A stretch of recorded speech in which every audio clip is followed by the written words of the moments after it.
అనగనగా ఒక అందమైన ఉదయం అడవిలోని సూర్యుడు అల్లరి పిల్లల వెన్నెల కాంతితో ఆడుతుంటే అడవి నెమ్మదిగా మెలకుగా నిద్రలేస్తుంది.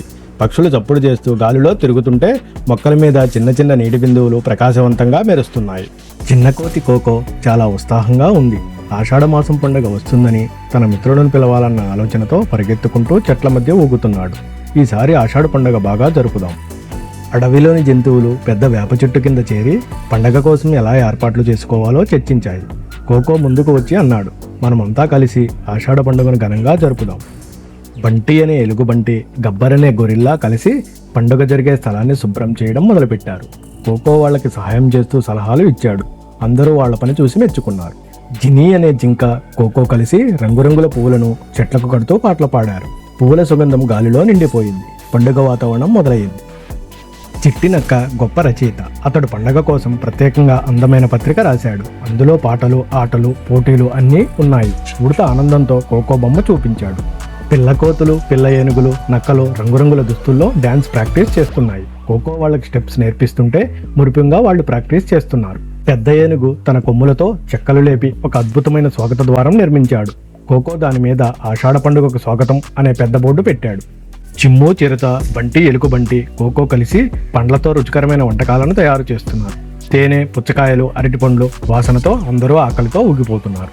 గుడ్లగూబలు, కుందేళ్లు కలిసి ఒక ప్రత్యేకమైన నృత్యం ప్రాక్టీస్ చేస్తాయి. నలుపు జేజేలతో స్టప్పులు వేస్తున్నారు. కోకో హర్షంతో తాళం వేస్తూ చూస్తున్నాడు. ఇది ఆరంభానికి ప్రత్యేకంగా ఉంటుంది. తాను అనే తాబేలు పెద్ద రాయి మీద నిలబడి తన ఆకుపచ్చ శంఖాన్ని ఊదుతున్నాడు. కోకో పక్క నుండి ఆహ్వానిస్తూ గాలి పతాకం ఊపుతూ, రండి రండి, పండగ మొదలవుతుంది. అందంగా అలంకరించిన పల్లకిలో కోకో వచ్చి ఆషాఢం పండగ మొదలవుతుంది అంటూ చేతులు ఎత్తాడు. జంతువులు ఆనందంతో హుషారుగా చప్పట్లు కొట్టారు. జంతు పిల్లలు రంగుల దుస్తుల్లో రంగస్థలంపై నాట్యం చేస్తున్నారు. కోకో ముందుండి చూసే క్రమంలో ఆనందంతో నెమ్మదిగా తాళం వేశాడు. నక్క నాన్న కథలు చెబుతూ ఉంటే పిల్లలు నవ్వుతూ చెవులు పెట్టి వింటున్నారు. పులిపిల్ల, లాంబా కోతి ముగ్ధంగా వింటూ నవ్వుతూ ఊగిపోయారు. ఇప్పుడు రన్నింగ్ రేస్ మొదలయ్యింది. కోకో, కుందేలు, ఉడత పండ్లను తల మీద పెట్టి నడుస్తుండగా కోకో తల మీద పండు పడకుండా రేసులో గెలిచింది. పోటీలలో పిల్ల జంతువులు ఎంతో ఉత్సాహంగా పాల్గొన్నారు. పోటీల్లో గెలిచిన పిల్ల జంతువులకు మెడల్స్, పూలహారాలు బహుమతులుగా ఇచ్చారు. కోకో అందరికీ అభినందనలు చెబుతాడు. జంతువులు సంతోషంగా గాల్లోకి దూకుతున్నారు. పెద్ద ఆకుల మీద వేసిన విందు, పుచ్చకాయ సలాడ్, అరటి జ్యూస్, తేనెతో చేసిన స్వీట్లు అన్నీ చూడగానే నోట్లో నీళ్లు వస్తున్నాయి. కోకో మొదటిగా తినడం మొదలుపెట్టాడు.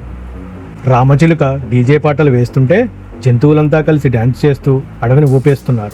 మణిపువ్వుల కాంతిలో మ్యూజిక్కు అడవి వెలిగిపోతుంది. అందరూ కలిసి కోకోకి ధన్యవాదాలు తెలుపుతూ ఒక ప్రత్యేక గీతం పాడారు. కోకో, నీ వల్లే ఈ పండుగ జరిగింది. కోకో ఆనందంతో కన్నీరు పెట్టుకున్నాడు. చివరగా అన్ని జంతువులు కలిసి పెద్ద చెట్టు దగ్గర ఒక గ్రూప్ ఫోటో దిగారు. కోకో మధ్యలో నిలబడి నవ్వాడు. ఇది మన అందరి పండగ. ఆషాఢ పండుగ జ్ఞాపకంగా చిరకాలం ఉండిపోతుంది. Please like, subscribe my channel.